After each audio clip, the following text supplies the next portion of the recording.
जरांगेंच्या उपोषणात मध्यस्थी करणारे सुरेश धस गेल्या 2 दिवसांपासून मुंबईत तळ ठोकून आहेत आणि त्याचं कारण आहे मनोज जरांगे यांना धसांनी दिलेला शब्द।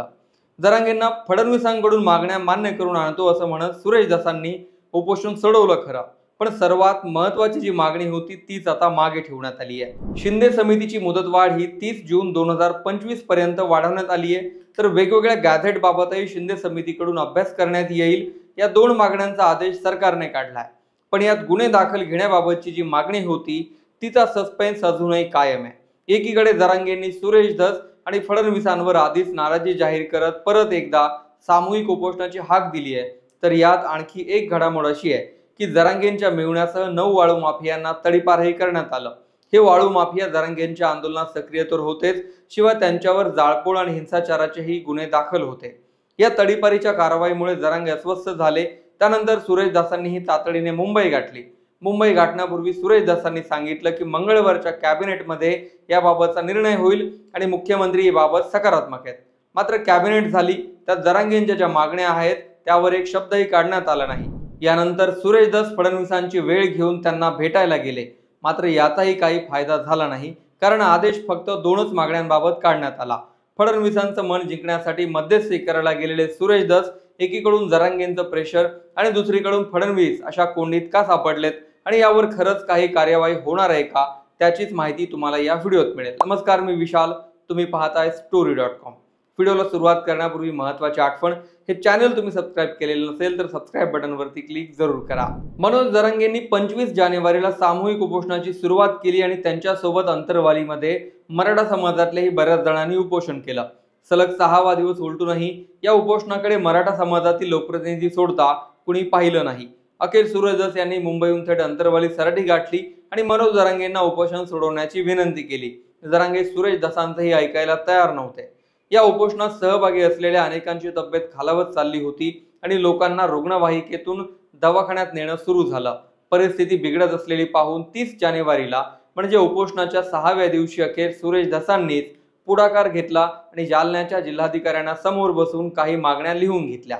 जरांगे मागण्या सांगत होते आणि सुरेश धस स्वतःच्या हाताने हे सगळं लिहित होते।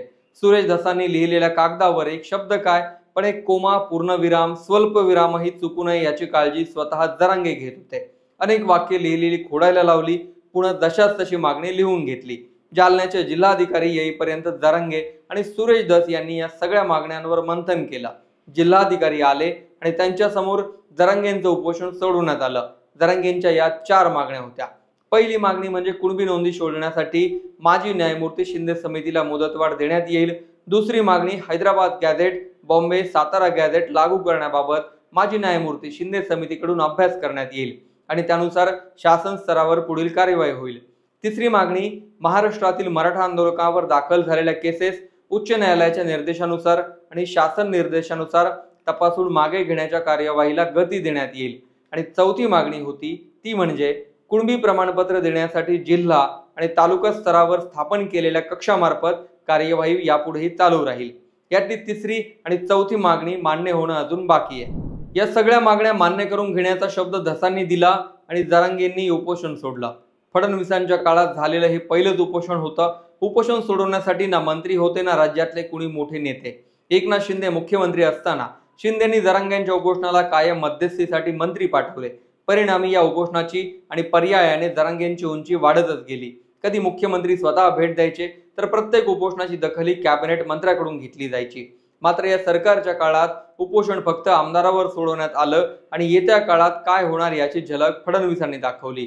सुरेश धस यांनी मुख्यमंत्री या सगळ्या मागण्या मान्य करतील या विश्वासाने जरांगेंना शब्द दिला आणि त्यांचं उपोषण सोडवलं, कारण परिस्थिती बिघडत चालली होती। उपोषणकर्त्यांची तब्येत खालावत होती आणि त्यांच्या जीवालाही धोका निर्माण होऊ शकत होता। सुरेश धसांची मध्यस्थी फळाला आली आणि जरांगेंच्या हाताने पाणी पिऊन सर्व मराठा उपोषणकर्त्यांनी हे उपोषण सोडवलं। या उपोषणावर फडणवीसांनी साधी प्रतिक्रिया देणंही टाळलं, मात्र ते दिल्लीत असताना त्यांना माध्यमांनी जरांगेंचं उपोषण सुटल्यावर प्रतिक्रिया विचारली। फडणवीसांची प्रतिक्रिया ही धस आणि जरांगे या दोघांचंही टेन्शन वाढवणारी होती। कायद्याच्या चौकटीत बसणारी मागणी त्यांनीच काय, पण कुणीही केली ती संविधानात धरून असेल तर ते आम्ही मान्य करू असं म्हणत फडणवीसांनी जरांगेंचा साधा उल्लेख करणंही टाळलं। फडणवीसांच्या बोलण्याचा सरळ अर्थ होता की ही मागणी कायद्याच्या चौकटीत बसणारी असावी। जरांगेंनाही यावरून अंदाज झाला की फडणवीस मागणी मान्य करण्याच्या तयारीत नाहीयेत। दुसऱ्या दिवशी रुग्णालयातून बोलताना जरांगेंनी फडणवीसांना उत्तर दिलं आणि आमची प्रत्येक मागणी ही कायद्याच्या चौकटीत बसणारीच असं सांगितलं। हे सगळं सुरू असताना जरांगेंचा संताप झाला तो जालना महसूल विभागाच्या एका कारवाईने। अंबडच्या दंडाधिकाऱ्यांनी जरांगेंच्या मेहुण्यासह 9 जणांना 3 जिल्ह्यातून तडीपार केलं आणि जरांगे चांगलेच संतापले। या कारवाईत जरांगेंचा मेहुणा तर होताच, शिवाय जरांगेंचे अत्यंत जवळचे 6 सहकारी होते ज्यांनी आंदोलनातल्या जाळपोळीतही सहभाग घेतला होता। एकीकडे सुरेश धस आणि फडणवीस आम्हाला मागण्या मान्य करण्याचा शब्द देतात आणि दुसरीकडे आमच्याच लोकांवर कारवाई होते असं म्हणत जरांगेंनी फडणवीसांच्या विरोधात आक्रमक पवित्रा घेतला। फडणवीसांचा एकेरी भाषेत उल्लेख करत मुंबई देण्याची थेट धमकीच दिली। यापूर्वीही जरांगेंनी एकनाथ शिंदे मुख्यमंत्री असताना अनेकदा शिवराळ भाषा वापरत फडणवीसांना शिवीगाळही केली होती आणि फडणवीस त्यावर कधीही व्यक्त झाले नव्हते। पण यावेळची एकेरी भाषा आणि त्याला उत्तर म्हणून मेहुण्यासह 9 जण हद्दपार हे एकाच वेळी घडून आलं। या सगळ्यात मध्यस्थी करणाऱ्या सुरेश धसांचं म्हणणं काय याकडे सर्वांचं लक्ष होतं, कारण 5 फेब्रुवारीला सुरेश धसांच्या मतदारसंघात फडणवीसांच्या उपस्थितीत जंगी कार्यक्रम झाला होता आणि धसांनी फडणवीसांचा बाहुबली असा उल्लेख करत गुणगानही केलं होता। मी फडणवीसांचा सगळ्यात लाडका आहे आणि ते या राज्याचे बाहुबली मुख्यमंत्री असं गुणगान पंकजा मुंडे यांच्या समोर धसांनी गायलं। जरांगेंच्या मागण्या का मान्य होत नाहीत यावर सुरेश धस यांना कार्यक्रमानंतर 2 दिवसांनी म्हणजे 7 आणि 8 फेब्रुवारीला विचारण्यात आलं, तेव्हा त्यांचं म्हणणं असं होतं की मुख्यमंत्र्यांच्या कानावर हा विषय घातलाय आणि येत्या कॅबिनेटमध्ये यावर शिक्कामोर्तब होईल। धसांनी ज्या कॅबिनेटचा उल्लेख केला ती कॅबिनेट 11 फेब्रुवारीला पार पडली। कॅबिनेटमध्ये विषय घ्यावेत यासाठी सुरेश धस स्वतः मुंबईत उपस्थित होते। अखेर 12 फेब्रुवारीला 2 मागण्यांबाबतचा आदेश काढण्यात आला। सुरेश धस यांनी पुन्हा मुख्यमंत्र्यांची वेळ घेऊन भेट घेतली। या भेटीचा विषय हा परळीतले मुद्दे असा सांगितला गेला असला तरी मुख्य उद्देशात जरांगेंच्या मागण्या हाच होता। सुरेश धस फडणवीसांची भेट घेऊन काही वेळातच बाहेर आले, मात्र त्यांनी चर्चेचा विषय हा धनंजय मुंडे यांच्यावरील आरोप बीडमधील प्रकरण असा होता हे भासवलं आणि त्याच अनुषंगाने विचारलेल्या प्रश्नांनाही उत्तरं दिली। मात्र सुरेश धसांनी जरांगेंच्या मागण्यांचाही विषय फडणवीसांसमोर मांडल्याची माहिती आहे आणि फडणवीसांकडून धसांना अपेक्षित उत्तर मिळालं नाही असंही बोललं जात आहे। फडणवीसांच्या भेटीनंतर बोलताना सुरेश धस यांनी बीड आणि परळी या भोवतालचीच उत्तरं दिली, शिवाय ते काही मिनिटे बोलून लगेच निघूनही गेले। धसांची देहबोली सांगत होती की त्यांना हवं ते मिळालेलं नाहीये। सुरेश धसांनी एक लोकप्रतिनिधी या नात्याने उपोषणात मध्यस्थी केली, मात्र जरांगेंना ज्यासाठी शब्द दिलाय त्यावर अजूनही सरकारने लक्ष न देणं हे धसांचं टेन्शन वाढवणार आहे। कारण एकीकडे धसांवर जरांगेंचा दबाव आहे तर दुसरीकडे फडणवीसांकडून हे सगळं मंजूर करून घ्यायचंय। फडणवीस या मागण्यांकडे पाहण्यासाठी फार उत्सुक नाहीत आणि सुरेश धस हे मात्र शब्द देऊन बसलेत। फडणवीस या सगळ्याकडे लक्ष देत आहेत ते त्यांनी दिल्लीतून सांगितलेल्या प्रमाणेच।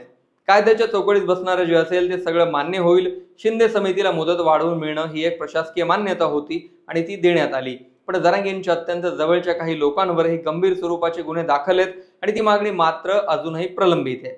या सगळ्यात खरंच धसांची कोंडी होते का? तुमची मतं कमेंटमध्ये जरूर लिहा। व्हिडिओ आवडला असेल तर पुढे शेअर जरूर करा, चॅनल सबस्क्राईब करा।